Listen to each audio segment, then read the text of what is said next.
Okay, everyone, we are here at Beehive Industries, which is an incredible social enterprise in Darlinghurst. It's been here for 47 years, and I'm here with a very famous TV chef from MasterChef. Not a chef, just a cook. A cook? How can you just be a cook? Because you do so much. Okay, you're a cook, but everyone thinks you're a chef, and because we thought you were a chef because you were on MasterChef. Right, it's a bit of a misnomer, really. Okay, great. So how did you end up from MasterChef to Beehive Industries? Oh, wow. I think I was approached by Brendan, who's the CEO, Yes. to be the ambassador and publicize Beehive. And that was about 3 or 4 years ago, and came in and, loved what they were doing, and then to come up with meal suggestions for their big events like Christmas. And it's great because today, you come in here once a month, I believe. Once a month, yeah. And you do these amazing live cooking demonstrations, videos filmed live, also teaching the people how to cook, which is great. I think that's the whole objective of it, to get the people here to have a cheap, nutritious meal that could be probably a one-pot meal, but something that costs under $10, and something that was achievable. It's nothing fancy, but it's all healthy. And yet, it's interesting because it's such a contrast from what happens on MasterChef. but nevertheless, what we're cooking here is real. It's wholesome. It's healthy. It's affordable. The people love it. They get involved.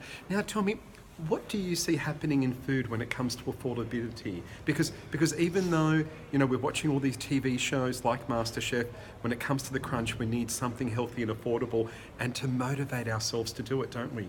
Well, my philosophy for that is to use what's available at the moment. So anything that's seasonal, which makes it cheap, which also means that the quality is at its best. Yes. And you can't go wrong with that. That's right. Now tell me, you're not a vegetarian, are you? No, I eat everything. Well, me too. I mean, look, being Greek, there's no such thing as a Greek vegetarian, as you know. Well, that's really good because that really limits. Okay, then, so what's your advice to people out there that want to be a bit healthier, that aren't motivated enough to do it? I think if you get involved with food and you cook it yourself, the pleasure of cooking then goes one step further, and you have the joy of eating what you've cooked. Yeah, that's great. And the advantage of that is you use what you like. So everyone has their preferences, and that goes with seasoning as well as flavors. So do what you like doing. And if I can add to that, what I think is really important when it comes to shopping on a budget and also finding motivation and inspiration is to simply sometimes go to the market or to the supermarket or fruit market or whatever, and sometimes my greatest inspiration is what's on special. Exactly. And totally. my fresh, you buy it on the spot. Yeah. Is I go to my little garden and I look out and see what's there, what's growing at its best, and then base my whole meal around that. That's great. Okay, so what do you grow at home? A lot of herbs, lots of vegetables. I live in a sort of a terrace place there. All I've got is a big planter box in the balcony, and I grow loads of things there. Everything from eggplant to greens to onions. That's fantastic. Parsley, all of the herbs, and that's enough to form something, meal. Very, very interesting. So, can you stand a little bit closer to me so we can be a bit more intimate here, and we can also look in the camera a little bit. So, okay then, so we can grow things at home, but if we can't grow things at home... Well, I think everyone can grow anything in their homes. They can in a pot at least. You don't have to have a garden. Yep. You can do it in a box, you can do it in a styrofoam box. You can grow it in plastic containers. Yes. You can use anything, and you can grow. With this climate, you can practically grow anything. It's incredible. That's great. Now, also, you're originally from Sri Lanka. I was born there. Yes. You were born there, and you go. I go back frequently. I take people on culinary tours of the country, usually in August, and get people from all over the world. But we keep the group small, so it's only probably like 8 to 12 people at the most. Wow. So it's a very small group. And go around the historical sites, the cultural... So you're also a tour guide?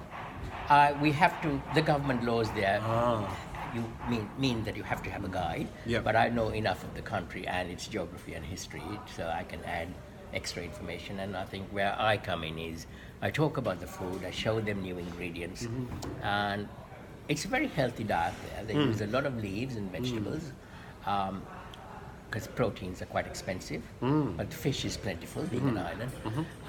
So I tend to cook a very selfish thing. I do food my way. Yeah, fair This enough. is a very healthy way, but using local ingredients. That's great.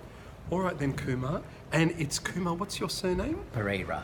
Pereira. That's an interesting name, isn't it? It is. It's Portuguese. I thought so. That's very interesting Because history. Sri Lanka, when Ceylon was ruled by the Portuguese, then the Dutch, and the British. And that contributes to making it so interesting it and is. diverse. It's a very nice place, very diverse. Yeah. And speaking of diversity, it's great to be in Darlinghurst with all these fantastic people. Yes. We have the diversity here as well. So thank you, Kumar, for Thank chatting you. with us. Thank you. Lovely watching you cook, and we'll see you again. Thanks. Okay. Thank Bye you. for now. Bye.